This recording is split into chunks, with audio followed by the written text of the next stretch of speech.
Jai Shri Ram. So we have covered first 11 chapters of Bhagavad Gita, chapter 10, knowledge, the opulence of the absolute, right? So we have to, the opulence of the absolute, we have to cover from 12 onwards. So a quick recap of the 10th chapter. After speaking to Arjuna about how one should always remember him, worship him in the 9th chapter at the end, of the 9th chapter, Krishna says that Manmana Bhava Madbhakto Madhyaji Mam Namaskaru. Mame Vaishesi Atmana Matparayanaha. So he's saying, you always remember me, worship me, offer obeisances to me. By doing that, you will come to me. So that's an injunction he has given. So how to fulfill that injunction? Because we are going with our life, and how to go about remembering Krishna all the time. So in the chapter 10, Krishna also speaks about what are some of the things that you look into the world, in the regular world, and which can give you remembrance of Krishna. So that's what he's speaking. His opulence is what he's speaking. So to start off, he says that nobody knows me. Not even the demigods, not even the seven sages, the Kumaras, because these are all, they don't know me. That is because they are born after me. Because I have given them birth, not after me, but I have given them birth to the Brahma, and other living entities have taken birth from Brahma, and Brahma is my son, my Manasa sons. They have come from my mind. So obviously they will not know. It's like the children and the parent. The parents will know everything about the child or the children, but the children will not know. So the entire life of the child, the parents know the entire life of the child, but the child only knows the parent since the time of their birth. So if they are 10 years, they only know 10 years of the parent's life, not beyond that. So it's like that. Krishna knows everyone because he is the creator of all these living entities, including the Brahma, the four sages, the four Kumaras, seven sages, and the Manus. So obviously they will not know about it. So that's what he was saying. And he says that I am the source of all the spiritual and material worlds. Everything emanates from me. The wise who know this will do devotional service unto me. So that's what he says in the 8 to 11 verses, which are called also as seed verses of Bhagavad Gita, because they appear in the middle portion and they are most confidential portion of the Bhagavad Gita text. And this 8 to 11 is where he speaks about some more confidential details about him. He's saying that I am the source of all spiritual and material worlds. Everything emanates from me. The wise who know about this will engage in my devotional service with all their hearts. Buddha Bhava Samanmita, because these are wise people who know about Krishna, that is the source of spiritual material worlds, they are wise people. So what do the devotees? So that was the Sambandha. Sambandha is the knowledge about Krishna. This is the knowledge. And then what do the devotees do once they know that Krishna is a source? They do Machitta Madgata. They converse about him and they enlighten one another. Just like how we are doing, enlightening each other about Krishna. So that's what devotees do whenever they meet. As we also said, that doesn't have to be in big forums that we enlighten each other. It can be in small gatherings. It can be one-to-one. It can be very personal. In fact, more purification happens when it is most personal, rather than in a classroom setting where you are all conscious of what you're speaking. But in a private setting, we are very natural. In that natural, actual heart feelings come out. So that's best. So I think you have shared, some of you, how you have also done in your lives. You're doing continuously. It's very important that we continue to nourish. So that's the nourishment. When we bring someone closer to Krishna, we get more benefit than them. They also get, but we feel very enlivened because we have done our part. And that's the mercy that Krishna gives. So that is Machitta Madkata. And then Krishna says, I give them the intelligence by which they can come to me. Tesham satata yuktanam brajatam priti purvakam dadami buddhi yogam tam yenamam upayantite. I give them the intelligence by which they can come to me. Because these people are, they want to know about Krishna, I give them the intelligence. So they can come to me. People who don't want to know about Krishna, Krishna will make sure that they are not aware of him. But who want to know about him, he will ensure that they are given intelligence so that they can come. And then finally he says, Tesham evanu kampardam aham ajnana jamtamaha nashayami atma bhavasto jnana deepena bhasvata. To show them special mercy, this is my compassion on them. To show them special mercy, I, with the torchlight of knowledge, destroy the darkness born of ignorance. That's what he says in that 11th verse. So those are the seed verses. So anyone has taken time to memorize them?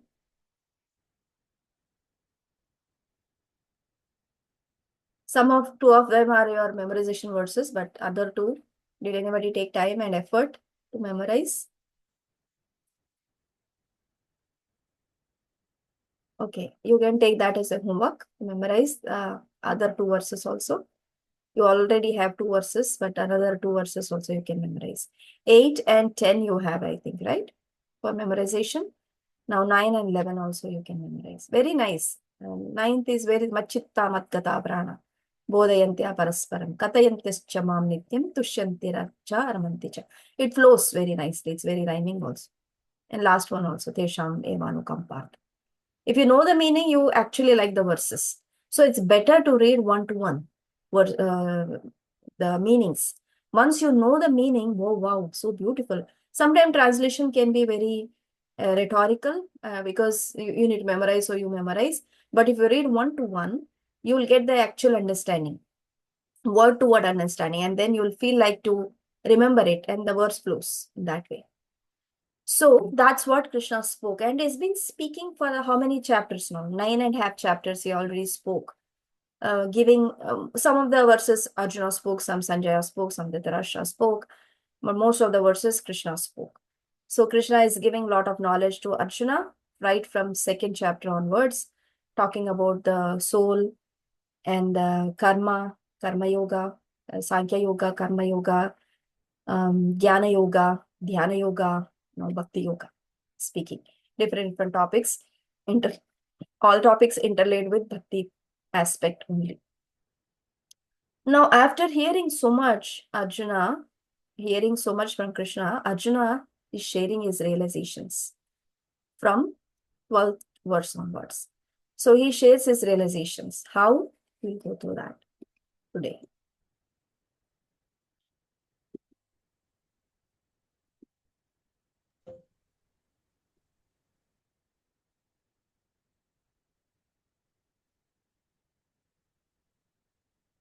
So he's sharing Arjuna Vacha.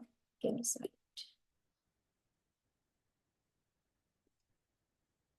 Uma Mataji, if you can say after me, please. Arjuna Vacha Param Brahma Param Dhama Param Brahma Param Dhamma Pavitram Paramam Bhavan Pavitram Paramam Bhavan Purusham Shashvatam Divyam Purusham Shashvatam Divyam Adidevam Ajam Vibhum Adidevam Ajam Vibhum Ahustvam Rishaya Sarve Ahustvam Vrishaya Sarve Devarshir Naradastata Devarshir Naradastada Asito Devalo Vyasaha Asito Devalo Vyasaha Vayam Chaiva Bravishime. Swayam Chaiva Bravishime. Arjuna said, You are the Supreme Personality of Godhead, the ultimate abode, the purest, the absolute truth. You are the eternal, transcendental, original person, the unborn, the greatest. All the great sages such as Narada, Asita, Devala, and Vyasa confirm this truth about you, and now you yourself are declaring it to me. So, after hearing so much Krishna speak, Arjuna is saying his realization. Oh Lord Krishna, you are the Supreme Personality of Godhead. You are Parabrahma, Supreme Personality of Godhead. Param Dhama. You are the ultimate abode. You are Pavitram, purest. Paramam Bhavam, the absolute truth. What else? You are Purusham Shashvatam Divyam. You are the eternal, transcendental, original person. Adidevam Ajam Vibhum. Adidevam is the source of the demigods or the original god. Aja is unborn, original person, unborn, and the greatest. Vibhu. So how many qualities of Krishna is saying? 1, 2, 3, 4, 5, 6, 7, 8, 9. 9, you are the Supreme Person. Says 9 qualities you expressed that you are this. This is also one of the prayer. If you want to recite prayers whenever you go in front of the altar, this is also another prayer you can say. Because it's nothing but glorification of the Lord. Arjuna's prayers are nothing but glorification. So you can recite this also. This is also memorization up until at least this part. Later on also you can say, Ahustva Mushya Sarve. Now, because Arjuna is Krishna's friend, he might say, because you are my friend, I am saying this. But then he's quoting the other great sages. It is not just me who's saying this. The sages, the great sages in the past have said that. And now you are also declaring it about me, about yourself, that how you are the supreme person, you are the absolute truth. Because these 4 verses explain that he is the source of all spiritual material beings, and he gives the knowledge from which they can come to him, and out of his compassion he destroys the darkness. So who can do that? Only a greatest person can do that. He is a supreme personality of Godhead, whose abode is he is situated in ultimate abode, who is the purest. He is as ultimate truth, he is transcendental, he is eternal, he is original person, he is unborn and the greatest. So that's what he is saying, Arjuna. And then he's also quoting. So not just me, I'm also quoting the Narada, Asita, Vyasa, Devala. These are also have said that in previous times. So, and you are also now declaring to me, so I accept it fully, Krishna. That is what this verse is. And Prabhupada gives purport. We can go through the purport, but it is mostly about explaining Krishna's position. Different verses, different how many verses you have to cover today? Till 20, right? No, 30, Mataji. 30? Oh, okay. So you better go. Are you sure 30? Yeah, I am just checking it out once again. So March 1st, 12 to 30. And tomorrow it's 31 to 42. Okay, so tomorrow we have finished. Okay, so we might not be able to read each and every purport in that case. 30 verses we have to read. Okay. Now he says, next he is also continuing. Okay, let's read. Sonal Mataji, are you okay to read? Yes, Mataji, I can. Yeah. Sarvameta manye Sarva etam ratam manye yomam vadasi keshava yomam padasi keshava nahi te bhagavan vyaktim nahi te bhagavan vyaktim durdevanadhanavaha. vidurdevanadanavaha. O Krishna, I totally accept as truth all that you have told me. Neither the demigods nor the demons, O Lord, can understand you personally, your personality. So now he is repeating what Krishna has said in the beginning verses of 10th chapter itself. Krishna says, no one knows me. Neither demigods know me, nor the sages know me. What to speak of the demons, right? No, that's what Arjuna is saying. After glorifying him, he says, now I accept you truth fully. I totally accept as truth all that you have told me. So none of these demigods nor demons can understand you, because it's very hard for them, because they can't understand you fully. They can understand you. It's not like demigods cannot understand Krishna. They can understand, but it is not full. Yeah, we can read this a small purport. Sonal Mataji, continue and read the purport. Yes, Mataji. Arjuna herein confirms that persons of faithless and demonic nature cannot understand Krishna. He is not known even by the demigods, so what to speak of the so called scholars of this modern world? By the grace of the Supreme Lord, Arjuna has understood that the supreme truth is Krishna and that he is the perfect one. One should therefore follow the path of Arjuna. He received the authority of Bhagavad Gita as described in the 4th chapter. The parampara system of disciplic succession for the understanding of Bhagavad Gita, for the understanding of Bhagavad Gita was lost, and therefore Krishna re-established that disciplic succession with Arjuna because he considered Arjuna his intimate friend and a great devotee. Therefore, as stated in our introduction to Gita Upanishad, Bhagavad Gita should be understood in the parampara system. When the parampara system was lost, Arjuna was selected to rejuvenate it. The acceptance by Arjuna of all that Krishna says should be emulated. Then we can understand the essence of Bhagavad Gita, and then only can we understand that Krishna is the Supreme Personality of Godhead. Thank you, Mataji. Hare Krishna. So this verse talks about how one should receive Bhagavad Gita in the parampara system. The teacher has to be in the parampara, because only then we can understand this as it is. Otherwise, people can put their own concoctions. Why parampara? Because when it is coming in the parampara, the teacher is not concocting his own theology. He is not concocting his own message. He will speak whatever the previous acharyas have said, and in line with that. Even if he is becoming creative to express himself, it will be in line with the previous acharyas. That's why it's very important. It has to be studied in the parampara system. If it is not in the parampara, then people can come up with their own ideology. And that's not what is not recommended. It's not recommended. And Krishna has also laid out very clearly in the 4th chapter, Evam parampara praptam imam rajarshrayo vidu sa kalineha mahata yogo nashta parantapa. So this has happened. In the parampara, it was coming, but at some point it got broken, because the time has this potency to break things and disintegrate things. So that's what happens over a time. So whenever that happens, Krishna reinstates, and he chose Arjuna this time to reinstate that. And through him, Vyasadeva is there to start to hear it, Bhagavad Gita from Krishna as it was spoken. Vyasadeva understood it, and he sent his disciples down the line, giving them this knowledge. From Vyasa to Arjuna, and Narada to Brahma to the Kumaras, and so on. So the parampara, we are in the Brahma Gaudiya Madhva Sampradaya, which is coming in the disciplic succession of Lord Brahma. So that is how it has to be understood. Next. Priyambada Mataji, can you recite?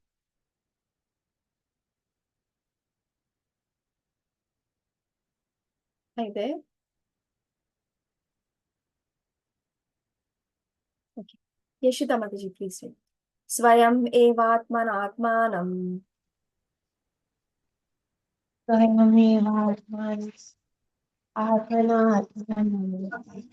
vettattvam purushottama bhuta bhavana bhutesha deva deva jagatpate. Indeed, you alone know yourself by your own internal potency, O Supreme Person, origin of all, Lord of all beings, God of gods, Lord of the universe.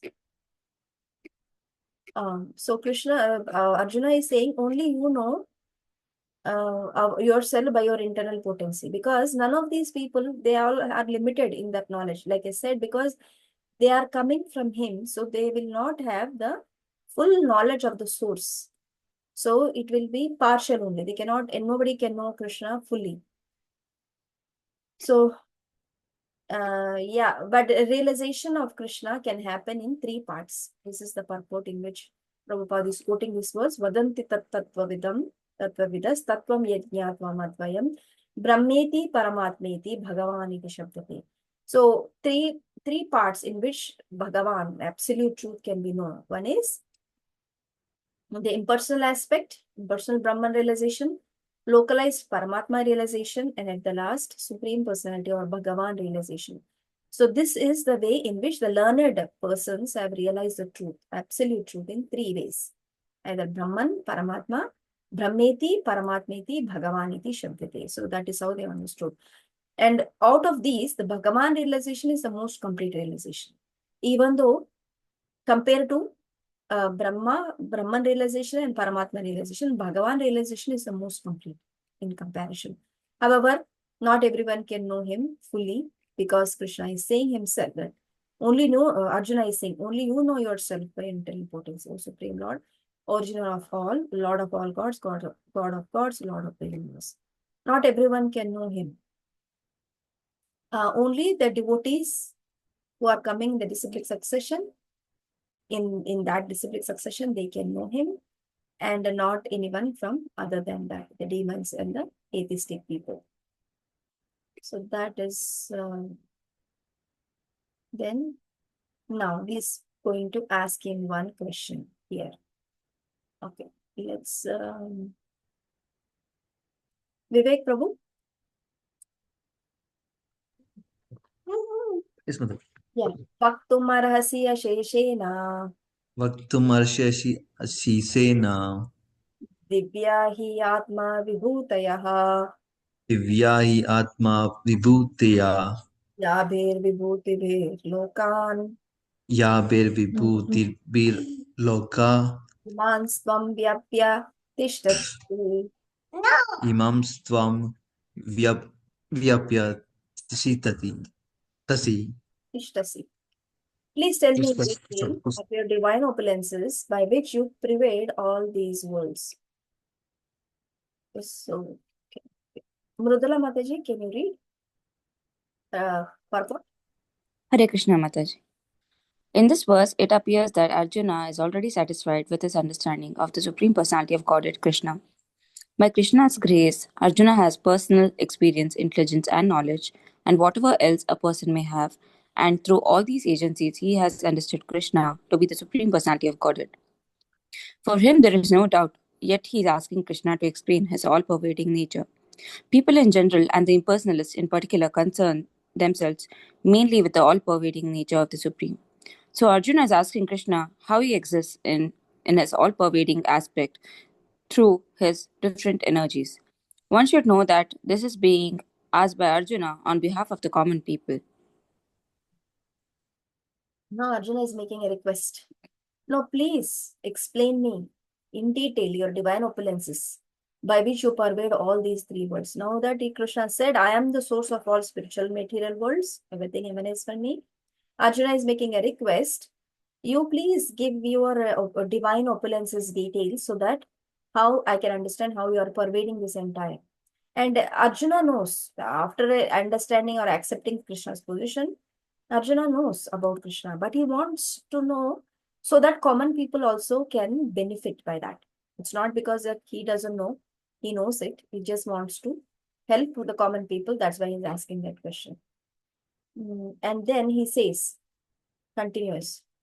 It's like a story here, right? Like whatever he's saying, we are learning. So there's not much philosophy in these verses.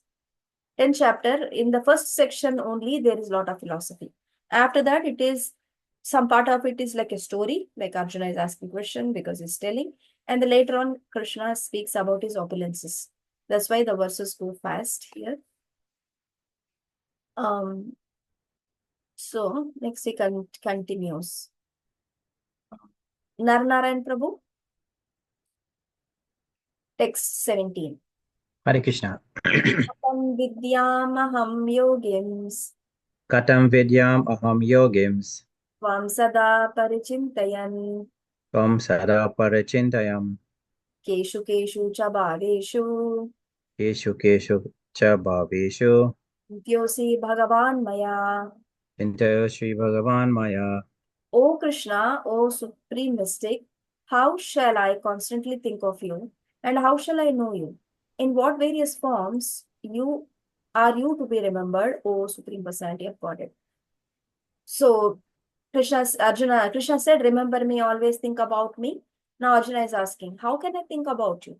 How shall I know you? In what various forms you are to be remembered? How can I remember you in various forms? Because we are not obviously looking at Krishna all the time, but we are living our life and we have the whole world to deal with. In that world, there is a lot of material things that we see, and and spiritual things. Living entities are also seen.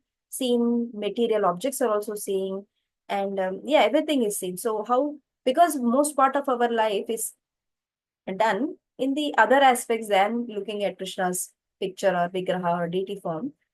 So it's better that we know in what other ways that we can perceive Krishna.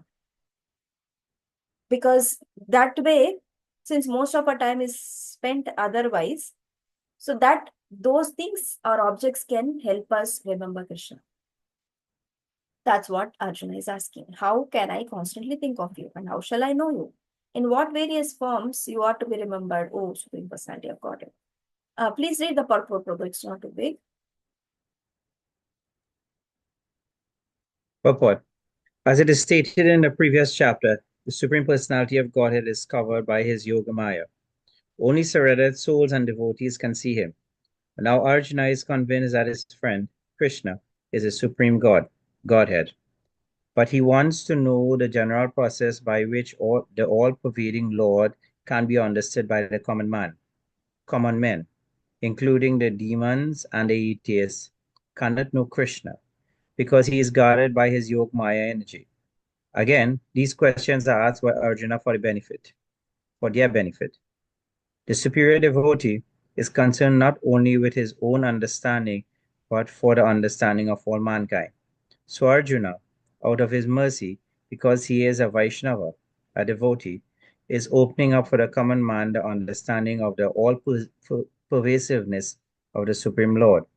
He addresses Krishna specifically as Yogin because Sri Krishna is the master of the Yoga Maya energy, by which he is covered and uncovered to the common man. The common man who has no love for Krishna cannot always think of Krishna. Therefore, he has to think materially. Arjuna is considering the mode of thinking of the materialistic persons of this world. The word Keshu Keshu Cha Bhaveshu refers to material nature. The word Bhava means physical things. Because materialists cannot understand Krishna spiritually, they are advised to concentrate the mind on physical things and try to see how Krishna is manifested by physical representations. So Keshu Keshu Cha Bhaveshu. Keshu Keshu means in what, which, Keshu Keshu, in which forms. So how can we perceive Krishna? This is for the common man, because common man and sometimes devotees also cannot always perceive Krishna. This purport is specifically Prabhupada is talking about common man. Arjuna is helping common man to perceive Krishna in the physical various aspects and all pervasiveness of the Supreme Lord. So in which forms can I understand is that question. Now he says, now he makes another request little further into that. Debbie, please read. Text 18. Yes, Mataji. Vistaret mano yogam. Vistareno atmano yogam. Vibhutim cha janardana. Vibhitim cha janardana. Ya kataya triptirhi. Bhuya kataya triptirhi. Vato nasti me mritam. Shranatvato nasti me mritaham. O Janardana, again, please describe in detail the mystic power of your opulences. I am never satiated in hearing about you. For the more I hear, the more I want to taste the nectar of your words. So hearing process has been glorified here. So now he wants to understand in greater detail your mystic opulences. Your opulences are mystic because you are a mystic personality. You are the source of all spiritual material beings. How can I understand? It is very mystic for me. It's very mystical. So please detail your opulences in that way. And I'm never satisfied hearing. Hearing is that process. As I hear more, I taste the nectar of your words. Read the purport, please. Yes, Mataji. A similar statement was made to Sutta Goswami by the rishis of Naimisharanya, headed by Shaunakya.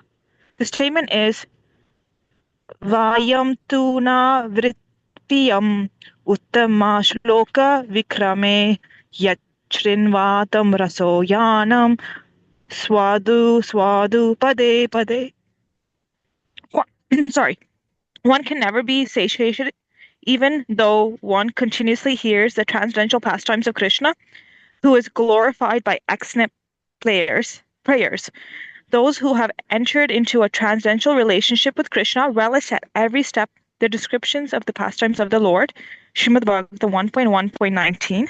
Thus, Arjuna is interested in hearing about Krishna, and specifically how he remains as the all-pervading Supreme Lord. Now, as far as Amritam nectar is concerned, any narration or statement concerning Krishna is just like nectar. and this nectar can be perceived by practical experience. Modern stories, fictions, histories are different from the transcendental pastimes of the Lord, in that one will tire of hearing mundane stories, but one never tires of hearing about Krishna. It is for this reason only that the history of the whole universe is replete with references to the pastimes of the incarnations of Godhead. The Puranas are histories of bygone ages that relate the pastimes of the various incarnations of the Lord. In this way, the reading matter remains forever fresh despite repeated readings.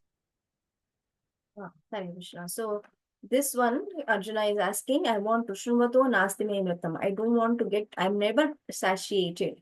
I'm never tired of hearing. And Prabhupada is quoting this verse where rishis, the sages at Naimisharanya are asking Suta Goswami. Because we take swadu swadu pade pade. We get this taste. Swadu is taste. We derive the taste by repeated hearing. Pade pade. Shunvatam rasajnanam swadu swadu pade pade. So this is an apt narration here in this case because he wants to hear more. So, and otherwise the mundane stories are very obsolete. Like you can't hear after some time. The news keeps changing every single day because you can't read yesterday's newspaper. It's so, it's done and dusted. We can't read. But the scriptures, these are from how many years? Time immemorial. We keep reading the same text over and over. Every single time we read, we get a different realization or a more internal realization. Bhagavad Gita verses. I'm sure you all have read at least like while for Mokshada Ekadashi or any time, or if you're reading for the first time, you keep reading it. Every single time you read, there will be new meaning, some more realization, some word that has not been understood by you. And that's why we should read scriptures very scrutinizingly. Scrutinizing study is important, by line, word. Why is Prabhupada given the word translation, word to word? Because that is how you have to read. We have to understand each and every word. And sometimes the name of the word also can change according to the context. So you cannot take the word away from the context and read it. So it has to be contextual. So that is why these scriptures, and Prabhupada has taken great length, great measure to give us this knowledge. And he's also given us the dictionary, how to read each and every words, the words, how they are pronounced. So it's very important that we learn, take advantage of this in a scrutinizing way. Whereas the mundane scriptures, if you just read once, you are done with it. You cannot read it again. There's nothing to read more about it. Whereas the scriptures, we can read it over and over and we have to read it also. So that's Arjuna is saying that I am never satiated hearing about you. I want to hear more about your opulences. So please narrate. I want to hear and taste the words. Now Krishna starts to speak. Text 19.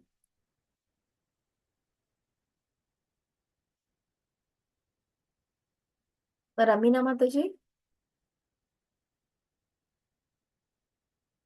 Are you there? Yes, Mataji. Shri Bhagavan Uvacha Shri Bhagavan Vacha Anta Anta Mataji, I'm not hearing you. Hare Krishna. You can't hear me? Yeah, now I can hear you. Yeah. Hantate Katayishyami Hantate Katha Ishyami Divyahi Atma Vibhutayaha Divya He Atma Vibhutaya Pradhanyataha Kuru Shrestha Pradhanyata Kuru Shrestha Astyanto Vistarasya Me. Nasto Yanta Vistarasya Me. What Krishna is saying is, the Supreme Personality of Godhead said, yes, I will tell you of my splendorous manifestations, but only of those which are prominent to Arjuna, for my opulence is limitless. So how can I say I am limitless, I am timeless, I am ageless, I am limitless, I am absolute, I am greatest? So how can you limit anybody who's that highest in all aspects to tell about his aspects? Because everything, it's not possible to define within the time and some boundaries. So he says, I will give you my splendorous manifestations, only a summary, a gist of those. I cannot give you only prominent ones. I cannot give you more than that because my opulence is limitless. So please read the purport. It is not possible to comprehend the greatness of Krishna and his opulences. The senses of the individual soul are limited and do not permit him to understand the totality of Krishna's affair. Still, the devotees try to understand Krishna, but not on the principle that they will be able to understand Krishna fully at any specific time or in any state of life. Rather, the very topics of Krishna are so releasable that they appear to the devotees as nectar. Thus, the devotees enjoy them. In discussing Krishna's opulence and his diverse energies, the pure devotees take transcendental pleasure. Therefore, they went to hear and discuss them. Krishna knows that living entities do not understand the extent of his opulence. He therefore agrees to state only the principal manifestation of his different energies. The word pradhyanyata, principle, is very important because we can understand only a few of the principal details of the Supreme Lord, for his features are unlimited. It is not possible to understand them all. And Vibhuti, as used in this verse, refers to the opulence by which he controls the whole manifestation. In the Amara Kosha dictionary, it is stated that Vibhuti, in the Amara Kosha dictionary, it is stated that Vibhuti indicates as exceptional opulence. Hare Krishna. One more paragraph. The impersonalist or pantheist cannot understand the exceptional opulences of the Supreme Lord, nor the manifestation of his divine energy. Both in the material world and in the spiritual world, his energies are distributed in every variety of manifestation. Now, Krishna is describing what can we directly perceive by the common man. Thus, part of his variegated energy is described in this way. Hare Krishna. So pradhanyata means prominent ones.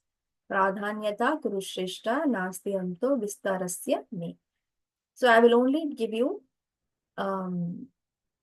as some portion of my splendorous manifestations because it's not possible to know about Krishna's unlimited glories. And his vibhutis. This chapter is also called as Vibhuti Yoga, opulence of the absolute. In Sanskrit, it is Vibhuti. So Krishna's vibhutis are being discussed in this chapter. Vibhutis are his opulences. So that's what he is going to now say. Now he's going to speak about his opulences. 10 verses we will cover. Mostly, we'll continue to read. So text 20 onwards, he will start to speak his opulences. So next 22 verses, 20 to 42. I think 40 as starts at 19 verses he covers about his opulences. Text 20 onwards. Okay. Shalini? Yes, Mataji. Hare Krishna. Aham atma gudakesha Aham atma gudakesha sarvabhutasya stitaha sarvabhutasya stitaha aham adischa madhyam cha aham adischa madhyam cha bhutanam antameva cha. bhutanam anta eva cha. The super soul, I am the super soul, O Arjuna, seated in the hearts of all living beings. I am the beginning, the middle, and the end of all beings. Please read. In this verse, Arjuna is addressed as Gudakesha, which means one who has conquered the darkness of sleep. For those who are sleeping in the darkness of ignorance, it is not possible to understand how the Supreme Personality of Godhead manifests himself in various ways in the material and spiritual worlds. Thus, this address by Krishna to Arjuna is significant. Because Arjuna is above such darkness, the personality of Godhead agrees to describe his various opulences. Krishna first informs Arjuna that he is the soul of the entire cosmic manifestation by dint of his primary expansion. Before the material creation, the Supreme Lord, by his plenary expansion, accepts the Purusha incarnation, and from him everything begins. Therefore, he is Atma, the soul of the Mahat Tattva. the universal elements. The total material energy is not the cause of the creation. Actually, the Mahavishnu enters into the Mahatattva, the total material energy. He is the soul. When Mahavishnu enters into the manifested universes, he again manifests himself as the super soul in each and every entity. We have experienced that the personal body of the living entity exists due to the presence of the spiritual spark. Without the existence of the spiritual spark, the body cannot develop. Similarly, the material manifestation cannot develop unless the Supreme Soul, Krishna, enters. As stated in the Subala Upanishad, Prakriti Adi Sarva Bhutantaryami Yami Sarvasheshi Cha Narayanaha. The Supreme Personality of Godhead is existing as the Super Soul in all manifested universes. Carry on. The three Purusha avatars are described in Srimad Bhagavatam. They are also described in the Narada Pancharatra, one of the Satvata Tantras. Vishnu Stutrini Rupani Purushakayani Atho Vidu. The Supreme Personality of God has manifests three features as Karano Dakshai Vishnu, Garbho Dakshai Vishnu, and Shiro Dakshai Vishnu in this material manifestation. The Mahavishnu or Karano Dakshaya Vishnu is described in the Brahma Samhita 5.47. Yaha Karanan Ranava Jale Bhajati Sma Yoga Nidram. The Supreme Lord Krishna, the cause of all causes, lies down in the cosmic ocean as Mahavishnu. Therefore, the Supreme Personality of Godhead is the beginning of this universe, the maintainer of the universal manifestations, and the end of all energy. Hare Krishna. So Krishna is saying, Aham Adir Adischa Madhyam Cha Bhutanam Antameva Cha. I am the super soul, O Arjuna, seated in the hearts of all living beings. I am the beginning, I am the middle, and the end. So how we can understand is a super soul. Like in the beginning, he existed as Mahavishnu on the Karana ocean. And then he entered into, he became, in the Garbhodaksha Vishnu form, he has entered into one universe and is lying there in the Garbhodaka ocean. From him, Lord Brahma comes. And from Lord Brahma, all living entities are created. And then how is Vishnu appearing in the living entities? As the Kshirodakshay Vishnu. So he is there in everywhere. In the beginning, he is there as Karanodakshay Vishnu. In the middle, when the execution happens, when the creation happens, he is there as another Vishnu form. And at the end, when the annihilation happens also, all the living entities go back into the pralaya happens, all living entities go back into the body of Vishnu. That time Vishnu alone exists. So he's there in the hearts of living entities, he's there in the beginning, he's there in the middle, and he's at the end. Now, Arjuna is called as Gudakesha. Gudakesha is the one who has conquered sleep. Meaning, not just sleep, physical sleep, but the darkness of ignorance. Sleep is ignorance. So one who has conquered, so that's what Arjuna is called. He could overcome sleep. He is called as Gudakesha. So he has conquered sleep, so he can understand the darkness of, he can overcome the darkness of ignorance also by knowing about Krishna. So that is the purport, this verse. Now he continues. There are big purports, we can reduce the purport size, but if they are small, we'll read. Kanika, text 21. Adityanamaham Vishnur Adityanamaham Vishnur Jyotisham Raviram Sumam Man Jyotisham Ravirar Anushman Marichir Marutam Asmi Marichir Marutamasmi Nakshatranam Aham Shashi. Nakshatranam Aham Shashi. Of the Adityas, I am Vishnu. Of lights, I am the radiant sun. Of the Maruts, I am Marichi. And among the stars, I am the moon. Okay. Now, so everything that you see in this world, everything that you see, the Adityas, among the Adityas, who are the Adityas? Anybody knows? Son of Aditya. The sons of Aditi are Adityas. So in this, our day of Brahma, who is Aditya for our day of Brahma? In our Vaivashvatamanu 7, Anybody? Vamandev. Vamandev is the Aditya for our day of Brahma, in our seventh day of Brahma. Seventh Manu of the day of Brahma. So of Adityas and Vishnu. So these are the sons of Diti. And they are the demigods, like, Aditya. They are called Adityas because they are, and within that there is one Vishnu. He is that. And of the lights, or the radiant things, I am the sun.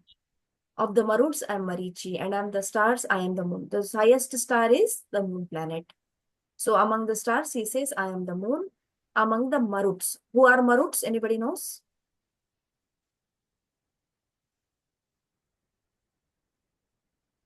There are 50 varieties of wind blowing in space, and of these winds, the controlling deity Marichi represents Krishna.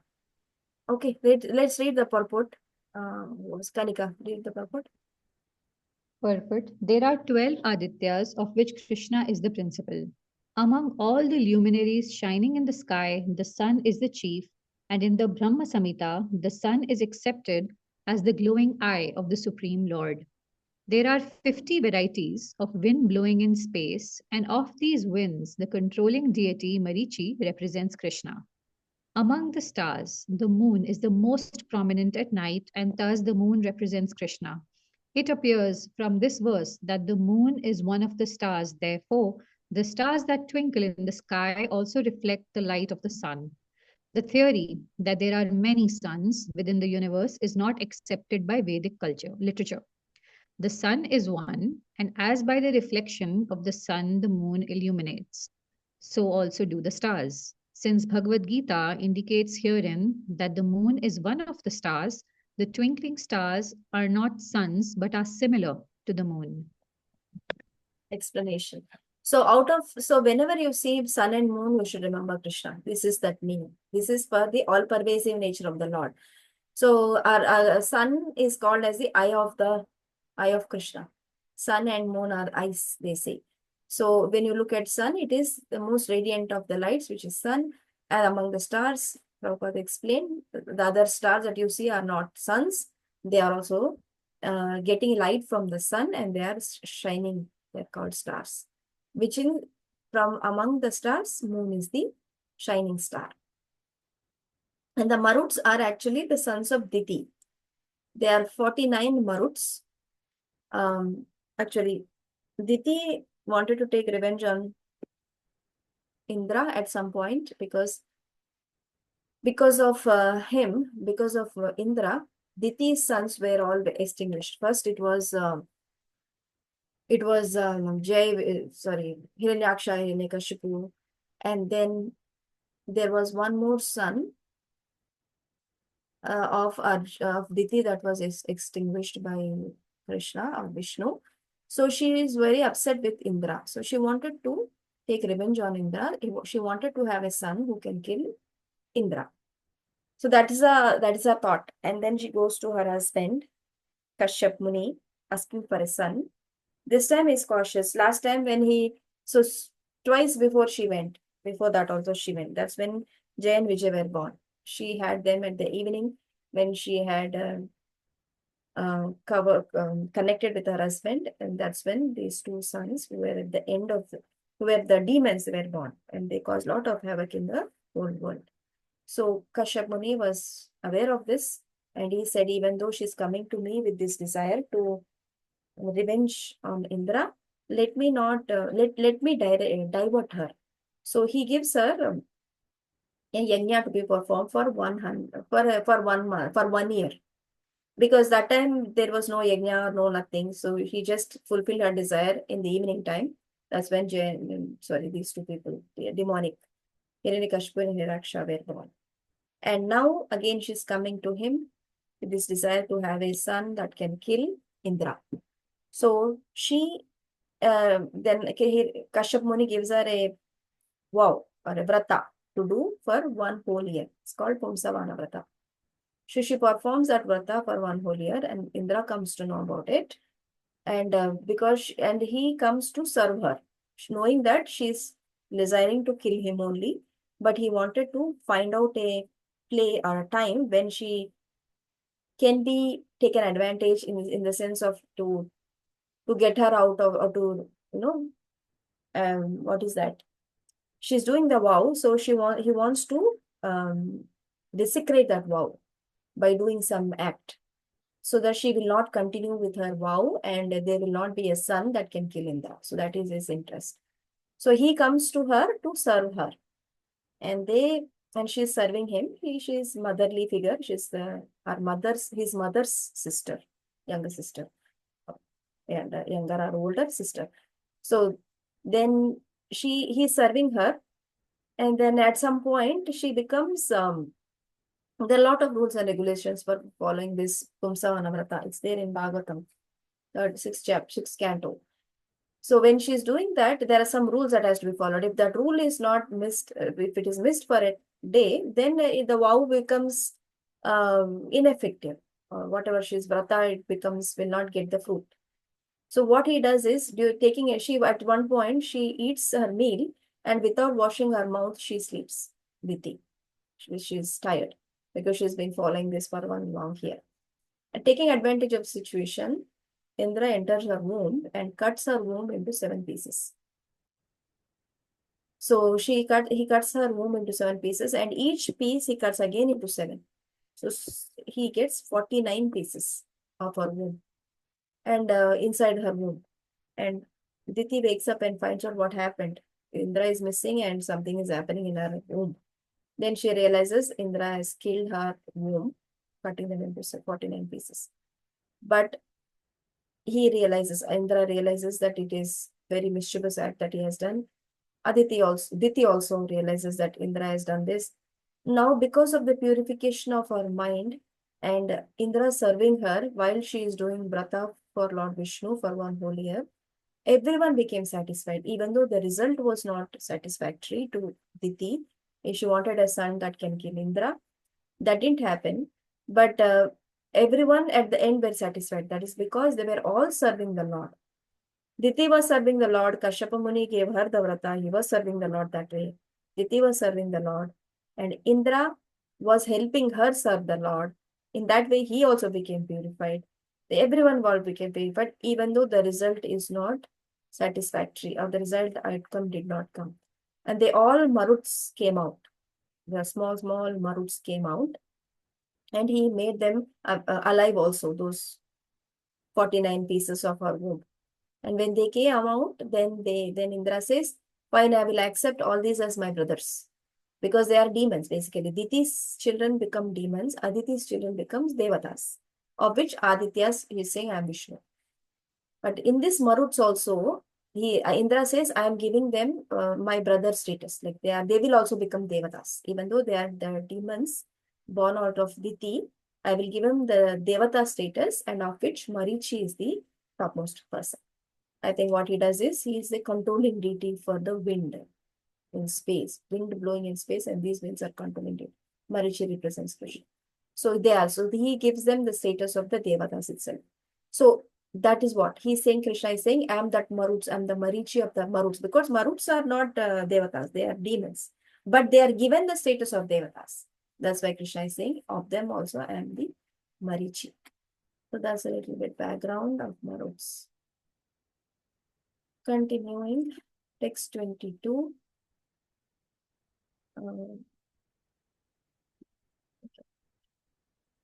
Premada Mataji, are you good to read? Yes, Mataji. Thank you, Mataji. Vedanam samavedosmi. Vedanam samavedosmi. Devanam asmi vasavaha. Devanam asmi vasava. Indriyanam manaschasmi. Indriyanam manaschasmi. Bhutanam asmi chetana.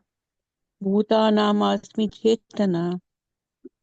Of the Vedas, I am the Samaveda. Of the demigods, I am Indra, the king of heaven. Of the senses, I am the mind. And of the living beings, I am the living force. So of the Vedas, out of the 4 Vedas, the first Veda is Samaveda. So the highest Veda, Krishna is that. Of the demigods, I am the Indra. Indra is the king of the heaven. And the senses, the mind is a supermost, topmost important sense. So mind is Krishna represented. and of the living entities and the living foods. So that's what he says. Next, we can read Devi. Rudranam Shankaraschasmi Rudraram Shankarashchasmi Vittesho Yaksharakshasam Vittesho Yaksharakshasham Vasunam Pavakaschasmi Asunam Pavakash Shashmi Meru Shikarinamaham. Meru Shikarinam Aham. Of all the Rudras, I am Lord Shiva. Of the Yakshas and Rakshasas, I am the wealth. I am the Lord of wealth, Kubera. Of the Vasus, I am fire, Agni. And of the mountains, I am Meru. So of the Krishna saying of the Rudras, there are 11 Rudras. Out of the Rudra, he is Lord Shiva is their leader of the Rudras. So of the Rudras, I am Lord Shiva. Of the Yakshas and Rakshasas, I am the Kubera, the Lord of the wealth. And the Vasus, Agni, and the Mount Meru. Of the mountains, I am Meru. Meru mountain is the highest mountain that is very rich. It's made of gold. It stands in the middle of the Bhumandala, our universe. Within that, the Bhumandala portion, it stands in the middle. It's the biggest mountain.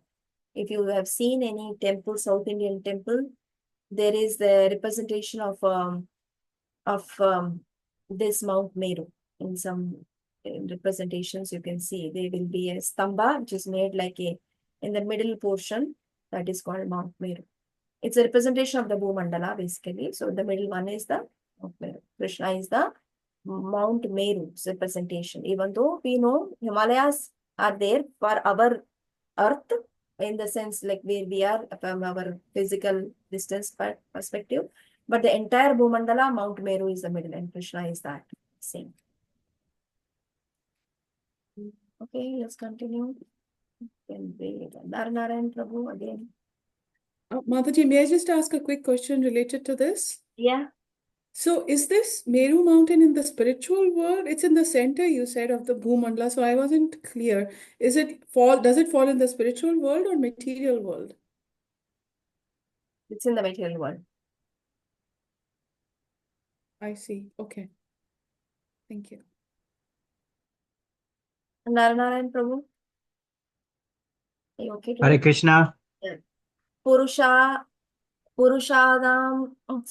Purushdasham cha mukyam mam Purush Purudasham cha Mukhyamam Viddipata Brahaspatim Vidhipata Prahaspatim Senani nam aham skanda Senani Nam Aham Skanda Rasamasmi sagaraha. Sarasam Asmi Sargaha. Okay, of priests, O Arjuna, know me to be the chief Brahaspati. Of generals, I am Kartikeya, and of bodies of water, I am an ocean. Brahaspati is the chief priest of the Devatas. So, and there are a lot of other priests. So, the chief priest is Brahaspati, and Krishna says, I am that. And of the Kartikeyas, I am the general. Of the generals, he is a Kartikeya. Of the bodies of the ocean, of the bodies of water is the ocean. Ocean is the biggest body of water.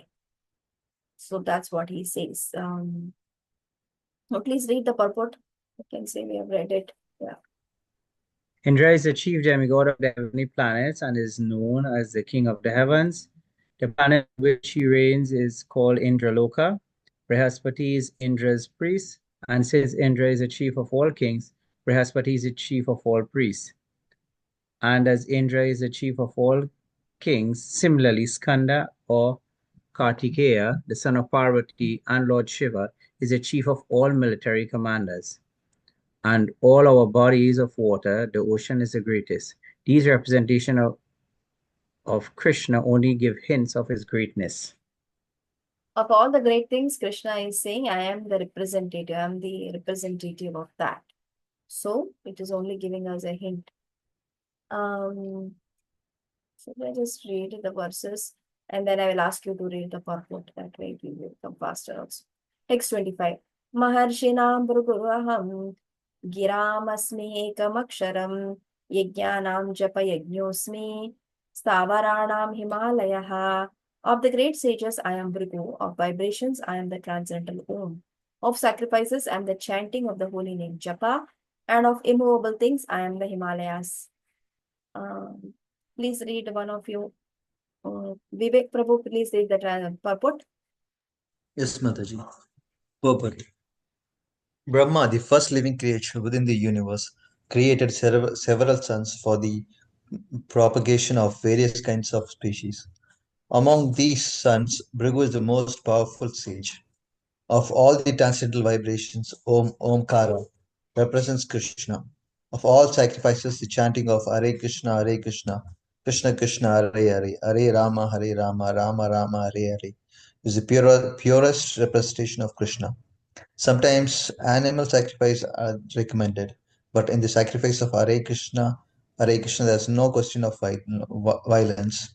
It is the simplest and the purest. Whatever is sublime in the world is a representation of Krishna. Therefore, the Himalayas, the greatest mountain in the world, also represents him.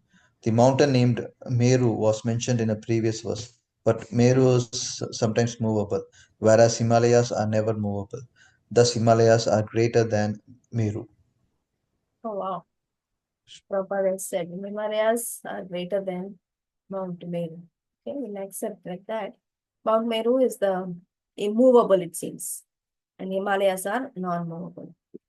Everything else is clear, right? Of the great sages, when Brahma created the sages, Bhrigu is one of the sages, is most powerful. He is the one who comes to test who is the greatest of all the Brahma, Vishnu, Shiva. He is the one who goes and tests. So he goes to test if Vishnu, Shiva is greatest. Shiva actually is sitting with Parvati, and he doesn't um, he doesn't reciprocate with him, and he ignores him, so he goes away. So he cannot be. In fact, he comes to attack him, to Bhrigu. He chases him away. Says he cannot be. A person who can be affected like this can become a powerful person, most greatest between all the three. No, he cannot. Then he goes to Brahma. Brahma is also with his in his assembly watching some dance performance by the celestial damsels, and he also doesn't care that Bhrigu has come. And he says that he can also not be this person. Now, when he goes, he goes and provokes them basically. So now he goes to Vishnu. Vishnu is lying, and Lakshmi is massaging his legs. Then he goes and kicks on the chest of Vishnu. That's what he does. And then that's why there is a mark of feet on Vishnu's body, in the chest. That is the feet of Bhrigu. So he says, he wakes up in sleep and says, is your hurt not hurt? Your feet is not hurt, right? Because my chest is hard. My chest is called, what is that chest called as? Kaustup. Srivatsa. It's like hard like diamond. It's very hard. So I hope your feet is fine, because you have hit my chest, which is hard like a rock. You might have hurt on your feet. Just check. That is what Vishnu says. So hearing all these three reactions from these three deities, Bhrigu comes to know that Vishnu is the greatest of all the three. So he is that powerful. He can test even the Lord. That's why he says, Krishna says, I am the greatest of the sages. Of the vibrations, sacred Om, and the chanting of the Mahamantra is the sacred, and of all the Himalayas, immobile Himalayas is the greatest, Prabhupada is saying. Asvatta sarva vrikshanam devarshinam cha narada gandharvanam chitrarata siddhanam kapilo munihi. Of all trees, I am the banyan tree, and of the sages among the demigods, I am Narada. Of the Gandharvas, I am Chitrartha, and among perfected beings, I am the sage Kapila. Yeah, one of you read, please. Debbie, can you read? Yes, Mataji. The purport? Yeah. The banyan tree, Avishtita, is one of the greatest and most beautiful trees, and people in India often worship it as one of their daily morning rituals. Amongst the demigods, they also worship Narada, who is considered the greatest devotee in the universe. Thus, he is the representation of Krishna as a devotee. The Gandharva planet is filled with entities who sing beautifully, and among them, the best singer is Chitraratta. Amongst the perfect living entities, Kapila, the son of Devhuti, is a representative of Krishna. He is considered an incarnation of Krishna, and his philosophy is mentioned in the Srimad Bhagavatam. Later on, another Kapila becomes famous, but his philosophy was atheistic. Thus, there is a gulf of difference between them. Of all the trees, banyan tree is auspicious, and many people in India, from the ancient time, they worship Ashwatha, banyan tree. So Krishna says, I am that banyan tree. Of the sages among the demigods, demigods also have sages. So the demigod sages is Narada Muni. He is that. Of Gandharvas is Chitrata, and perfected beings. Sage Kapila is the son of Mother Devhuti. Devhuti is the daughter of Daksha, who is the son of Swayambhuva Manu. So, and Sage Kapila comes as a human form, is Lord Krishna himself, incarnation, because Kardama Muni is, and Devuti's son is Sage Kapila, and he comes as the supreme personality of Godhead comes as the form of human being in Mother Devuti's womb. And he preaches the Sankhya philosophy. It comes in the 4th canto Srimad Bhagavatam. Sorry, 3rd canto Srimad Bhagavatam. So, among the perfected beings, he says, I am Sage Kapila. There is one more Kapila that comes later. He speaks atheistic philosophy. This is not same as Sage Kapila, which is mentioned here. Uchvaishravasam Ashwa Nam Viddimam Amrutodbhavam Airavatam Gajendranam Naranam Cha Naradipam. Of horses know me to be Ucheshrava, produced during the churning of the ocean for nectar. Of lordly elephants, I am Airavata, and among men, I am the monarch. Yashoda Mataji, please read the purport. Sorry, my throat is paining. I'm not well. Okay. So, Mrudula Mataji.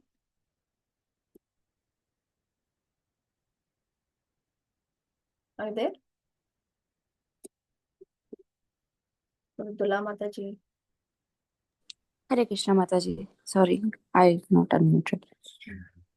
The devotee demigods and the demons, asuras, once took part in the churning the sea. From this churning, nectar and poison were produced, and Lord Shiva drank the poison. From the nectar were produced many entities, of which there was a horse named Uchchaishrava. Another animal produced from the nectar was an elephant named Airavata. Because these two animals were produced from nectar, they have special significance and they are representatives of Krishna. Amongst the human beings, the king is the representative of Krishna because Krishna is the maintainer of the universe, and the kings, who are appointed on account of their godly qualifications, are maintainers of their kingdoms. Kings like Maharaja Yudhishthira, Maharaja Parikshit, and Lord Rama were all highly righteous kings who always thought of the citizens' welfare. In Vedic literature, the king is considered to be the representative of God. In this age, however, with the corruption of the principles of religion, monarchy decayed and is now finally abolished. It is to be understood that in the past, however, people were more happy under righteous kings.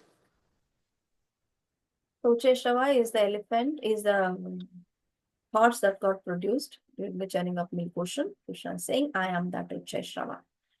And lordly elephant and Airavata also was produced. And among the men, I am the monarch. Because monarchism was existing then, it is not anymore. But whoever is the monarch, a king is a representative of Krishna, is what they said, right? So that is what it means. King is the representative of the god. So we had many monarchs in the earlier times, like Vishnu Maharaj, Parikshit Maharaj, Lord Ram. So they are all the righteous kings. Ayudhanamaham vajram denonam kamaduk prajanaschasmi kandarpa sarpanam asmi vasuki. Of weapons, I am the thunderbolt. Among cows, I am the surabhi. Of causes for procreation, I am Kandarpa, the god of love, and of serpents, I am Vasuki. Yeah. Kanika, please read.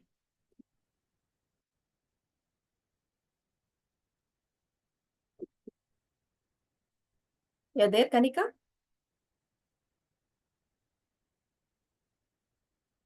Sorry, Mataji, I was on mute. No worries. Apologies. Yeah, The thunderbolt, indeed, a mighty weapon, represents Krishna's power. In Krishna Loka, in the spiritual sky, there are cows which can be milked at any time, and they give as much milk as one likes. Of course, such cows do not exist in this material world, but there is mention of them in Krishna Loka. The Lord keeps many such cows, which are called Surbhi. It is stated that the Lord is engaged in herding the Surbhi cows. Kandarpa is the sex desire for presenting good sons. Therefore, Kandarpa is the representative of Krishna. Sometimes sex is engaged in only for sense gratification. Such sex does not represent Krishna. But sex for the generation of good children is called Kandarpa and represents Krishna. The distinction. So after powerful Sorry. of the powerful weapons, thunderbolt is the most powerful weapon, of which Krishna is represented with the thunderbolt. Among the cows, he is the Surabhi cow because they are wish fulfilling cows that Krishna herds in the spiritual world. And of the procreation, process of procreation is Kandarpa. It is not for any other mundane procreation activity. It is only for the representative. They are for good population. When good generation produces good children, that is Kandarpa. That procreation potency within the human beings is represented as Kandarpa, is said as Kandarpa, and that is the representation of Krishna. That's the opulence of Krishna. That represents Krishna. Yeah. Anantaschasmi naganam varunam yadasamaham Rittinam aryamachasmi yama samyamatmam aham. Of the many-hooded Nagas, I am Ananta, and among the aquatics, I am the demigod Varuna. Of departed ancestors, I am Aryama, and among the dispenses of law, I am Yama, the Lord of Death. Shalini, please read. Yeah. Among the many hooded Naga serpents, Ananta is the greatest, as is the demigod Varuna among the aquatics. They both represent Krishna. There is also a planet of Pittas, ancestors, presided over by Aryama, who represents Krishna. There are many living entities who give punishment to the miscreants, and among them, Yama is the chief. Yama is situated in a planet near this earthly planet. After death, those who are very sinful are taken there, and Yama arranges different kinds of punishments for them. Ananta is the Anantanag on which the entire universe, if you see the picture of the universe also, at the bottom of the universe, there is Ananta, that is holding the universe on his heads, on his hoods. So that is Ananta. And Krishna says, among the many hooded Nagas, I am Ananta. Among the aquatics, Varuna. Of the departed ancestors, at some point we talked about this Pitas, Pitrulokas. So that's Pitruloka. Aryama is a presiding deity there. And then Krishna says, I am presided over by Aryama. And the dispensers of Yama, of the law, Yama, I am the Lord of Death. So Yamaraj is the one who awards punishment to the living entities, sinful people. All the sinful people first they be taken to the Yamaloka, from where their destiny is decided, and then they go and their lives are decided, and then they go into different species. So he is saying, Krishna is saying, I am that Lord of Death. Prahaladaschasmi daityanam kala kalyatamamaham mriganam cha mrigendro aham vairateyascha pakshinam. Among the Daitya demons, I am devoted Prahlad. Among subduers of time, among subduers, I am time. Among bees, I am the lion. And among birds, I am Garuda. Okay. You can read. Uma Mataji, can you read?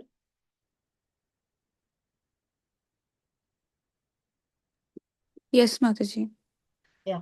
Diti and Aditi are two sisters. The sons of Diti are called Adityas, and the sons of Diti are called Daityas. All the Adityas are devotees of the Lord, and all the Daityas are atheistic. Although Prahlada was born in the family of the Daityas, he was a great devotee from his childhood. Because of his devotional service and godly nature, he is considered to be a representative of Krishna. There are many subduing principles, but time wears down all things in the material universe and so represents Krishna. Of the many animals, the lion is the most powerful and ferocious, and of the million varieties of birds, Garuda, the bearer of Lord Vishnu, is the greatest. So Daityas, Lord Prahlad Maharaj was born in the family of Hiranyakashipu, right? He is Hiranyakashipu's son. Although is the demonic family, Krishna is saying, among the Adityas also I am devoted Prahlad. I am represented as Prahlad. Of Adityas we saw, right? He is Vishnu in the beginning, first verse only. In this verse he is saying that Diti's children are Hiranyakashipu and Hiranyaksha, and Hiranyakashipu's son is Prahlad. Although he is a demon, but he is a devotee, greatest devotee. We are all following in the footsteps of Prahlad Maharaj. Because we are all from this material world, we are also called as atheistic, demonic. That's why we are in this Kali Yuga. So we are all the followers of Prahlad Maharaj. Said that our greatest, supermost hero, topmost devotee that we should be following in the footsteps of is Prahlad Maharaj. Okay. And then of the subduers, like everything, the time is that factor that can subdue. And what is that thing that is the greatest subduer? Time. And among the beasts, Krishna says he is represented as lion. Among the birds, of course, Garuda, who is the carrier of also Vishnu. I think we have to do only 30 verses. Tomorrow we'll finish. It similarly goes, some of these more appearances, and finally concludes the chapter. Tomorrow will be much faster. Any questions?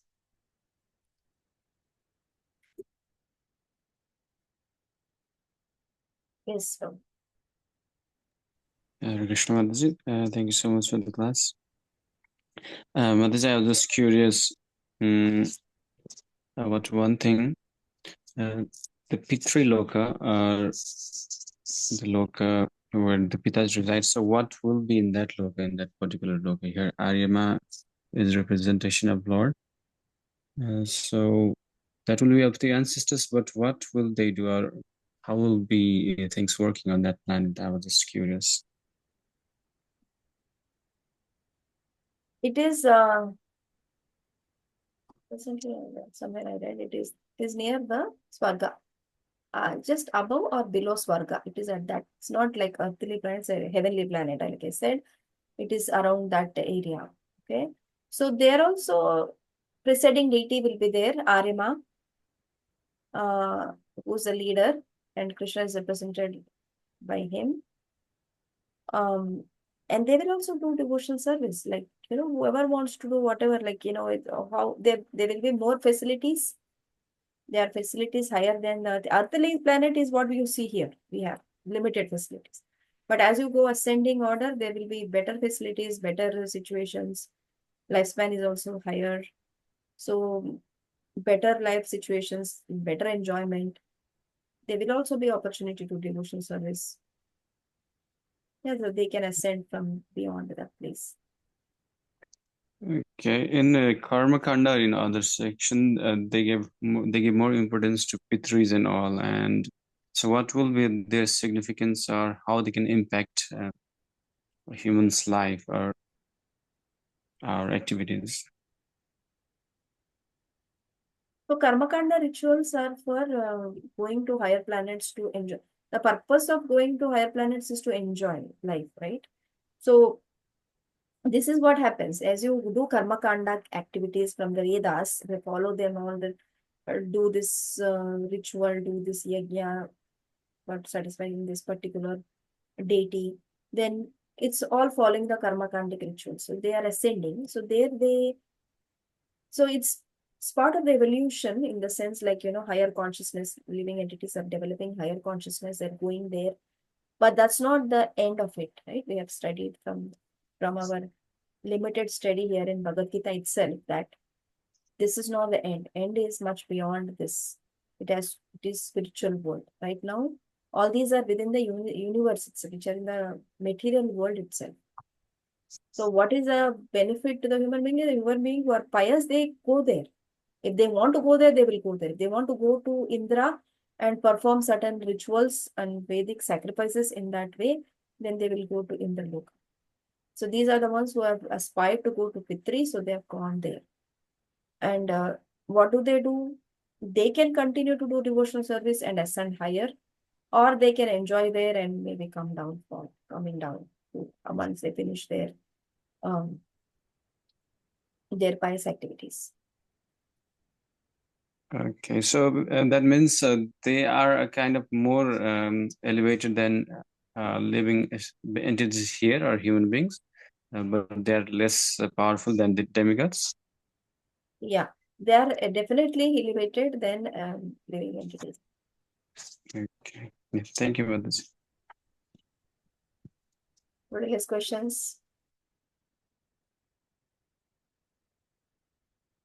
We are missing someone today, right? A lot of people are missing today.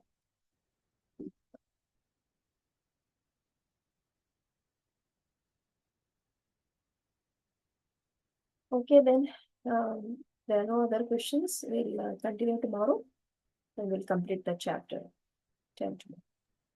Thank you.